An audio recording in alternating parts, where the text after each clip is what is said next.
Morning, folks. Welcome to Ferrum Wrestling 411. I'm your host, Gary Holden. With me is assistant coach Ryan Riggs, head coach Nate Yetzer. Fellas, welcome back to the show. Thanks, Gary. Appreciate it. All right, so we're through one match now. We've got the Washington League dual meet under your belt. You guys came out with a 28-13 win last weekend and everything. Tell me a little bit about your overall thoughts on how the guys wrestled. I thought the wrestled pretty well. Overall, there's obviously a lot of things we need to work on, and it's the first match of the year, so I expected, maybe I don't know what you never know what you expect the first match of the year, but I think I knew there'd be a lot of stuff we need to work on. Our shape's not where it needs to be, and that's fine. And I figured that this time of year, we kind of got some work to do, but. Overall, we came out to win against a team that's gotten way better in just 1 year. Sure. They had 4 regional placers last year, and they all came back. Well, 3 out of the 4 came back, and then they have an awesome recruiting class that came in, and so now, they're a pretty good team. So for us to come out and beat them up pretty good, we won 7 out of 10 matches. Yeah. And then we had 3 exhibition matches, and we won all 3 of those. So pretty happy. Okay. One of the matches we'll talk about in a few minutes came right down to the wire. Guy was winning, ended up taking a poor shot at the end, but could have been 8 matches, really. Yep. So let's talk a little bit about, first of all, Ryan, what was that like for you? You worked at Washington Lee. It must have been a little bit of a difficult situation seeing your old boss, one of your colleagues and everything on the other bench. You were there on that bench a couple of years ago when you came to visit Ferrum. Yeah, Nate, he's done a great job. Nathan, he's still a good friend of mine, so it wasn't difficult or challenging. It was good for all wrestlers. The Ferrum guys, it's a great start here, and they got after it first duel, so it's good. Well, let's go straight down to the weight classes, Nate. Starting off 125 pounds, sophomore Bailey Cooper did a decent job, came away with a 6-0 shutout over Ethan Hartman. Feel like he wrestled fairly well for you? Yeah, he did. He did look super sharp. I think I thought he came out thinking he had to tech fall the kid really quick, and he came out and was kind of reaching a little bit, and chasing the kid around, and the kid didn't really do a whole lot, to be honest. And so Bailey, probably got himself a little juice, try to chase the kid around, score points as fast as he could, and he needs to kind of let the match come to him a little bit. But overall, 6-0, that's a butt kicking in college. So that's good. Something to be said though about being aggressive like that. Right, absolutely. That's a problem that a lot of coaches would love to have. Sometimes right, kids get out there and you get timid, or they just start like trying to wrestling not to lose and everything. And it was good to see him kind of getting after it and trying to score the points and everything. Absolutely. All right, next weight class you had Brett Summers. He lost a tech fall to Zach Blackbashy. Pretty good wrestler. I remember Robert Cunningham had to wrestle him at the regionals last year, and the kid was a stud as a freshman last year. Yeah, absolutely. I think I had 2 losses coming in the regional tournament. Kid's really good, and Brett I think didn't wrestle real well. Came out timid and kind of kept hitting the same thing underneath the guy pretty much the whole match. You can't get like that against a kid that caliber. And, he'll get better as the year goes along because Brett he'll make adjustments. And I think weight was probably an issue a little bit. He looked like he got really tired, and I think he'll make adjustments as the year goes on. So. Okay. All right, 141 pounds. Robert Cunningham. Has been a stud wrestler for you for the last 3 years. Twice has been on the cusp of going to the NCAA tournament. He pulled out a 10-3 decision over a fairly decent wrestler, Alex Valero. Right. Yep. Yeah, Alex was a 6th place finisher at regionals last year, and Robert just went out there and took care of business. Again, the kid really didn't wrestle Robert. He was kind of backed away a lot, and so Robert had to chase him a little bit. And Robert kind of the same boat Bailey was in a little bit. It felt like he had to go out and beat him by 15 points, and maybe chased him around a little too much instead of letting the match come to him. And but he took care of it. He did his job. Winning by 7. So. But did a great job. So he looks good. I know he had the surgery last year. Right, and everything absolutely, came back, and he seems like he's best I've ever seen him look. In practice, his consistency every day. Best he's in all 4 years. The best he's looked. So a little bit of a scare during that match. They went out of bounds. Robert landed on the hardwood floor and everything. Banged his knee on that. And the way he got up, kind of tender and everything, we were thinking, I hope that's not the same problem. But it was just the banging of the kneecap. It's going to take a whole lot more than that to hurt Robert. So. All right, let's go up to 149 pounds. You got Colin Saunders. He's replacing your NCAA qualifier. Paul Biggs from last year. Colin Saunders did a pretty good job. Won a 17-0. No, I'm sorry. He won a 16-3 major decision over Zachary Pappin. Were you pretty pleased with how he came out of the guns? I was, and I think he actually made a few mistakes, so letting the kid on his legs a few times. But I mean, Colin did a great job. Came out firing and scored from every position, I think. And I was probably him more than anybody. I was more happy with the performance. Seemed like his selection of counter shots was pretty solid, especially early in the match, maybe before he got a little bit tired. Yeah. Kid Kid would shoot, sprawl, and then as they came back up, boom, he was in on the legs and everything. He's gifted. He's gifted. He's very talented. That's never been his issue. But now I think that he does things off the mat better. As far as keeping his weight under control. And you could tell he's in there. He's in there working out all the time. Because you could tell he's really into the wrestling part of it and the competing part. And, the talent was always there. There's no question. But I think this year he has more maturity, which I think is important. He's starting to emerge as someone as a leader, and that's important. So. Now, Ryan, these are all guys. You were on a 125-pounder in college. Yeah. So these are all guys 125 up through 49, 57. You probably work out with on a regular basis. Yeah. Are you feeling like when you're out there with them that they're starting to develop and everything with what you're trying to show them? Yeah, absolutely. It's very coachable, and the guys, they're training really hard. And, as far as they work, you can see the things they need to improve on, and just touch on those little things make a big difference. Yeah, the guys are doing a great job in the room. So that's great. Just close that gap to competition. Well, it's always nice when you have when I was coaching wrestling at Plymouth State. I was lighter of the two coaches and everything, and I always had a guy that was a 95-pounder or something, or a heavyweight, and really could work with the upper weight classes because I just couldn't go with those with the big dogs and everything. And I've always felt like it was great to have two coaches that are kind of opposite ends of the spectrum, so you can have people work with everyone in the lineup. And everything. Right. Yep. I agree. I think it's good. It's good to have that. So. Yep. All right, let's move on to 157 pounds. Austin Renshaw was your starter. Logan Meister was not in the lineup. You had Austin Renshaw as a freshman. He lost a tech fall to Shane Connors. A little bit green. Yeah. We're gonna give him a mulligan on that match. I think he's a little nervous. First time out, and. That wasn't Austin. That wasn't him wrestling. He didn't look real sharp. There was a couple instances you saw flashes of what he's capable of doing, but then I think it snowballed on him. He got down 6-0 pretty early. Right. That throw. You can't fault him. Austin was being aggressive. You can't fault him for that. And then get caught, and I think it snowballed a little bit on him. And I think 6-0 in college wrestling is a lot of times that reach. Even that early in the match, but. He's just got to figure things out on his own, and as being a freshman, I think he doesn't quite understand yet the importance now that Colin Saunders does of the stuff off the mat, managing your weight right, doing eating right, just going to sleep early, all these little things that they're only going to help your wrestling, and your schoolwork and all that. So, but again, I'm gonna give him a mulligan this match, and.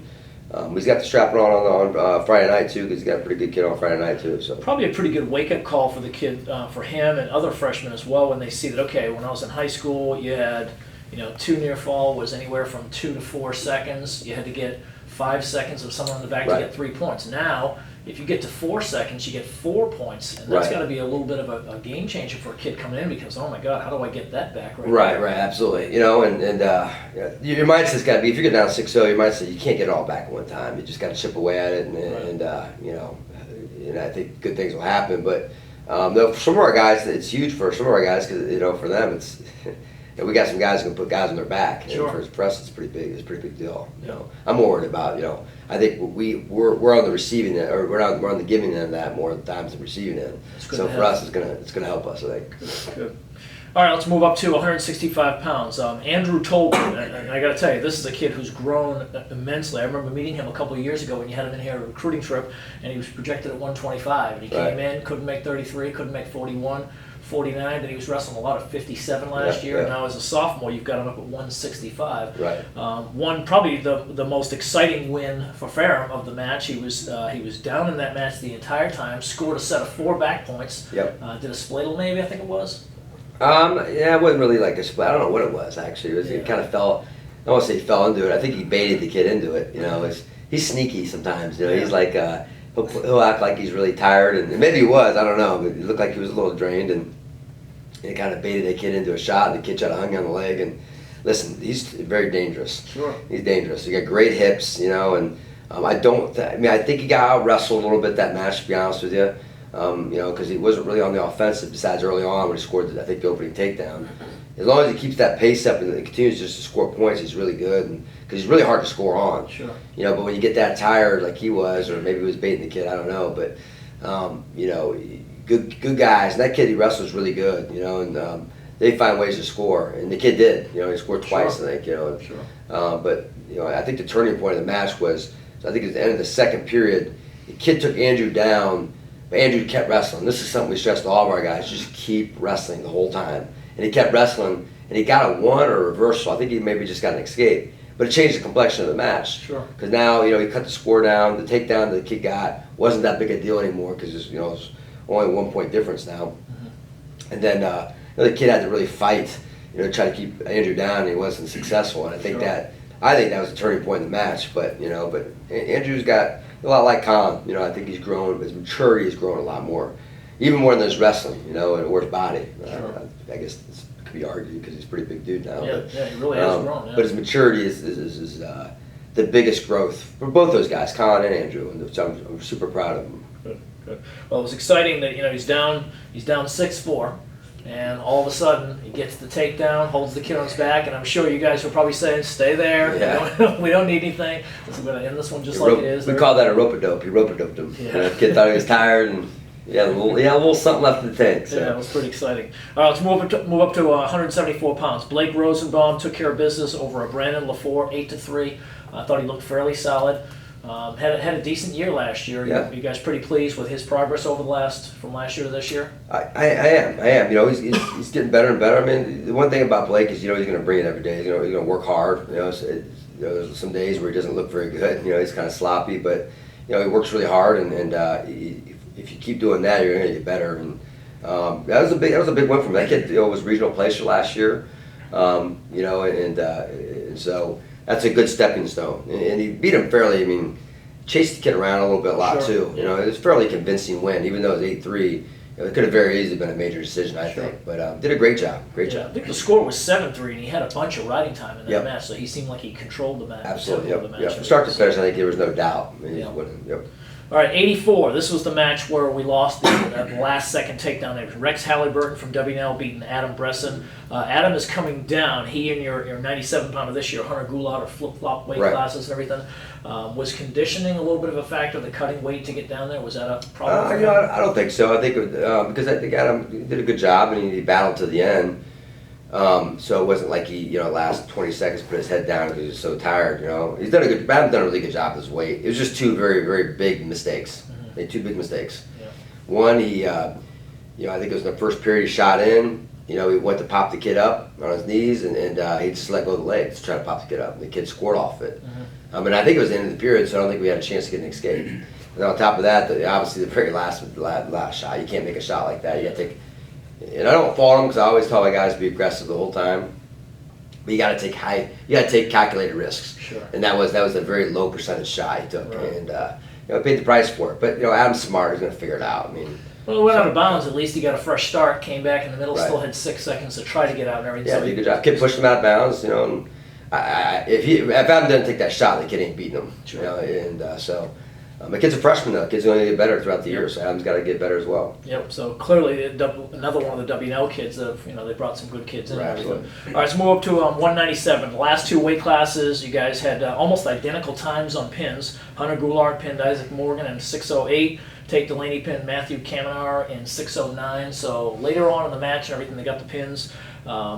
Both looked like they were convincingly better wrestlers than their opponents. Yeah, I don't think there's any question. Both did a good job. I think both really controlled the match from start to finish. Tate's was probably a little closer than it needed to be. But again, I'm not sure. No offense to that kid, but I don't think the kid was didn't really attack or anything. Tate was doing all the shots, everything. So, but they both did a great job, and they took care of business and went out there and backed the kids. It always seemed to me that the heavyweight weight class is the one that somebody can keep the match close with a lot of pummeling and Right. keeping the guy off you and everything. It's very difficult for a heavyweight to just get a good single leg shot or double leg shot. You get underneath the heavyweight, you're in some Right, trouble absolutely, and everything. So absolutely. So Tate's just got to create scrambles because he's really good when he creates scrambles. The Hunter too. sure. Like if they just stand around, that's when they're not. That's when kids with very average ability can stay in the matches. Yeah. But when you go out there and you press the action, you create scrambles. That's when both are really good because they both can scramble. So, but Adam too, really. I mean, it's so they just got and again it's first match, so give it the benefit of the doubt. But it'd be interesting to see how they progress throughout the season. Yeah. Well, great. Congratulations on the first match. We'll come back in a few minutes and talk about what you got coming up this weekend. I want to switch gears over to women's wrestling. Ryan, you're doubling up as the men's assistant and the women's head coach. You guys, a couple weeks ago, you went down to Emmanuel College down in Georgia, I guess it was. Yep. And you wrestled in your first tournament. 5 place winners. Were you pretty pleased with the effort? Yeah, I was happy. I didn't know what to expect coming in late, coaching the women's, but not seeing any of them wrestle live matches, and everyone fought, competed hard, every second, every match. So I was pleased. Even with the losses, we're taking shots, being offensive. Mm-hmm. So I was happy with it. Yeah, it looked as though across the board you were getting wins. Looking at Coughlin 2-2, Perry 1-2, Cruz went 0-1. Nelson 2-2, Potke 3-1. It looked as though you were picking up wins as you went along and everything. So the kids were at least getting some opportunity to score some wins for you and everything. Maybe get a little bit of confidence, which early first tournament of the year is really important to get a little bit of confidence and everything. It was a tough tournament too. There's a lot of the top WCWA teams that were in that, like Kings. King is the national reigning 2-10 reigning national champs. Yeah, they brought a lot of women wrestlers. McHenry. Emmanuel, they're very solid. Adrian up in Michigan, so there's a lot of solid teams there, so it was tough. What about, let's go to the highest place finisher for you, Autumn Potke, 130 pounds. I think she's up a weight class, or what I'd heard. But she went 3-1, including beating the top seed in the semifinals, 4-2. Was that something that surprised you to see that, or did you feel like she had that potential? Yeah, she has potential. It wasn't surprising. I push her extremely hard, and she's a leader in the room, being everyone being a freshman. Vicky's her only sophomore. Vicky's a good team leader, and then Autumn, she's a great leader as well. So, all the girls need to take example, I think, of her in the room and off the mat. So that was a surprise. She wrestled 4 matches, offensive every match. She wrestled a real smart match in the semifinals, and that was the Campbellsville, the number 1 seed. Yep, number 1 seed. And she was tough too, because I was scouting around a little bit, watching her matches, and I thought that'd be a good test for her. But she won pretty handily. She controlled the pace, offensive. Then in the finals, I don't take anything away from her in the finals. She took risks. The Kings, it was a tough freshman for Kings, but she wasn't. I don't think she hit one aggressive shot. The Kings wrestler. So Autumn was pushing the pace, and the other girls just getting defensive points. Just tighten things up, and Autumn's going to continue to grow. So, well, she was your highest place winner at second place. You also had Amanda Nelson, who technically this is her first year at Ferrum, but she's wrestled a couple of years up at I think it was up in Massachusetts, Springfield Tech. Yeah. So you got some experience there with her. She went 2-2 with 1 pin, placed 4th overall. Were you pretty pleased with what she did for the day? Yeah, I was very pleased with Amanda. She's she ran into a tough Kings opponent. Her first loss dropped her in for 3rd. But, just similar to Autumn, just tighten a few things up. I mean, she wrestled aggressive, offensive the whole time. So, I was pleased with Amanda's performance. Good. Well, you had 3 other place winners. You had at 170 pounds, Leah Dykeman finished 3-2 on the day with a couple of pins for you and placed 6th. And then you had the 2 Lee sisters, Tanisha and Kanisha. And Kanisha, the 2 of them had to wrestle each other for 5th and 6th. I can imagine that was a train wreck for Mom and Dad to have to watch that if they were there. Yeah, well, they probably weren't there. They're from Alaska. So. Yeah. Yeah, our team's diverse. They come from all over. So Arizona, Alaska, California, Kansas. But yeah, starting with Leah, that was probably the biggest surprise, I think, of the tournament as far as performance. She came out, she had her hair done up, and I mean, with aggressive attitude, and her strength is unbelievable. And seeing her put that into the matches, I'd say I was probably most impressed with her performance. And then the Lee sisters are twins. They had to wrestle each other for 5th and 6th. And I can't remember if it was Tanisha or Kanisha, but she had her in a headlock, and they're both crying. So that was a new experience for me. And but it was good after, they hugged each other and said, I love you, and moved on. So they're both competitors. Do you think that they'll both be in the weight class challenging each other for the year, or are we looking at maybe more than moving? No, Tanisha's looking to move down. She's weighing low 70s now, so she's looking to make 170 for this weekend. Okay. And Kanisha will stay up at 191. Okay. All right. Great. Well, it sounds like it was a good first experience. Talk a little bit about what you guys have next. Yeah. Next, we head to this weekend, 11th and 12th, Patriot duels at University of the Cumberlands, and that's a dual meet. Yeah, Kentucky. That's a dual meet format, and everyone will get a lot of matches, and so definitely looking forward to it. And you'll be able to fill all 10 of the weight classes. Not right now. Depth. That's one thing we're working on, and for next year's class, I'm kind of hitting those weights with recruiting. But we'll be a little slim, but every girl that goes out is just being competitive. Well, the roster of 20-something wrestlers this year, we're pretty excited to see where women's wrestling is going to go from here, especially since we finished the season last year with 2, and now all the kids you brought in and everything, 23 or something like that. Yep. So got to be pretty excited about that. Yep. Yeah. Well, good luck this weekend to you, Coach. Speaking about this weekend, let's talk a little bit about what you guys got going. I know that this coming Friday you guys are another dual meet, and then Sunday you have a dual meet, and then sandwiched in between you've got the Southern Virginia Casperson Classic. Now you start off Friday at Southern Virginia, your first road trip of the year and everything. What are you expecting out of the Knights? They've gotten a lot better. The great thing about our area, like the area they're in, Virginia, North Carolina, is that all the programs have gotten better, which I like, because I want competition, you know what I mean? And Southern Virginia, there's no offense to them, but like the last couple of years have been really bad just for the fact that the coach wasn't even full-time, they had no assistants, now they have an assistant coach, he's full-time. So they've gotten better, So they've gotten better, and they've got 3 or 4 really good guys, and they're gonna battle. So it should be a fun dual meet. We have that on Friday. Saturday, we're wrestling a lot of the guys that are young guys. We're gonna wrestle them at the Casperson Classic, probably wrestle 15 to 20 guys. Okay. And then the next day at Hampton Senior, that dual meet. Which will be Hampton City's, they've gotten way better than last year. Obviously, they only had 2 wrestlers last year, but they got a new coach, and they got a pretty good recruiting class coming in. Some kids that I wanted, that decided to go there. Okay. So it should be a lot. This should be, it probably won't be a great dual meet for the fact they have to give them some forfeits. That kind of puts the dual out of reach, but sure. There'll be some good matchups. Okay. And that match initially was going to be at 3 o'clock. It was going to be your military appreciation day. Yep. We're going to push that back to a different day, so that we'll have a match that has more matches. January 11th. So that's a Wednesday versus Greensboro at home still, and we'll have some stuff there planned for vets and guys that are currently in the military, and should be a fun event. We're going to push that to January, though. Okay. All right. Great. All right. So we want to wish you guys both luck this weekend and everything. And since you're both wrestling, I would like to have you guys both come back next week, talk a little bit about what you guys did down at the Patriot Duels, what you guys. We're not wrestling. Huh? We're not wrestling. We're not going to wrestle. So the guys will be wrestling though. So we'll bring you both on, and you can tell us what the guys did and everything. Okay. Although I suspect that both of our lineups would love to have you guys in them. I don't have any eligibility, but I'd like to be in there. I gotta get Tolbert though. I don't know. He's got good hips. I don't know if I'd have to drop down to maybe. You don't want to mess with him, huh? I don't want to go to 57 because Meister's there. I don't know, man. I don't know. I might be stuck. I might be wrestling the Casperson Classic. Might be backup. Yeah, you'll be one of the club guys, right? Maybe, yeah. Although the club program, we're real excited that you guys have an opportunity to run that club program because a lot of kids get some extra reps and some extra matches and everything. So, yep. Well, listen, good luck to you guys Appreciate both. Folks, thanks for being with us here. We will be back next week about the same time. Right now it's Wednesday the 9th. We'll come back somewhere around Wednesday the 16th. We'll recap the weekend and everything, and we'll talk about what we got going forward from there. So this has been Ferrum Wrestling 411. I'm your host, Gary Holden, for Nate Yetzer and Ryan Riggs. Thanks for being with us. Have a great weekend.